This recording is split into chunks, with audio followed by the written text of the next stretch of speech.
4 days ಅಲ್ಲಿ IndiGo 2000ಕ್ಕಿಂತ ಹೆಚ್ಚು flights ಗಳನ್ನ ಸಡನ್ ಆಗಿ ಕ್ಯಾನ್ಸಲ್ ಮಾಡ್ತು.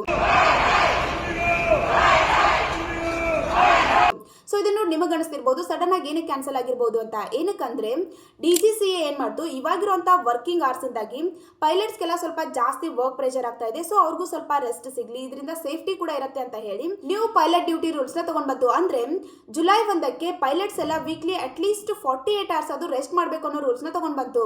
ಮೊದಲಿದು ಕೇವಲ 36 ಅವರ್ಸ್ ಇತ್ತು. ದೆನ್ ಅದಾದ್ಮೇಲೆ ನವೆಂಬರ್ 1ಕ್ಕೆ ವೀಕ್ಲಿ 6 ನೈಟ್ ಲ್ಯಾಂಡಿಂಗ್ಸ್ ಇದ್ದದನ್ನ ಕೇವಲ 2 ನೈಟ್ ಲ್ಯಾಂಡಿಂಗ್ಸ್ ಗೆ ಡಿಕ್ರೀಸ್ ಮಾಡ್ತು. ಸೊ ಇದರಿಂದ ಮೊದಲೆಲ್ಲ ಕಮ್ಮಿ ಸ್ಟಾಫ್ ಇದ್ರು ಕೂಡ ವರ್ಕಿಂಗ್ ಅವರ್ಸ್ ಜಾಸ್ತಿ ಇರೋದ್ರಿಂದ ಜಾಸ್ತಿ ವರ್ಕ್ಸ್ ಗಳಾಗ್ತಾ ಇದ್ವು. ಬಟ್ ಇವಾಗ ಸಡನ್ ಆಗಿ ವರ್ಕಿಂಗ್ ಅವರ್ಸ್ ನ ಇಷ್ಟೊಂದು ಡಿಕ್ರೀಸ್ ಮಾಡಿದ್ರಿಂದ ಸ್ಟಾಫ್ ಎಲ್ಲ ಶಾರ್ಟೇಜ್ ಆಯ್ತು. ಸೊ ಇದರಿಂದ ಫ್ಲೈಟ್ಸ್ ಗಳನ್ನೆಲ್ಲ ಕ್ಯಾನ್ಸಲ್ ಮಾಡುವಂತ ಸಿಚುವೇಶನ್ ಬಂತು. ಬಟ್ ಇದರಿಂದ ಸಾಕಷ್ಟು ಜನರಿಗೆ ತುಂಬಾನೇ ಪ್ರಾಬ್ಲಮ್ ಆಯ್ತು. ಅಂಡ್ ನೀವು ಕೂಡ ಸೋಷಿಯಲ್ ಮೀಡಿಯಾದಲ್ಲ ನೋಡಿರ್ತೀರಾ ಇದರಿಂದ ಎಷ್ಟೆಲ್ಲ ಗಲಭೆಗಳಾದ್ವು ಅಂತ.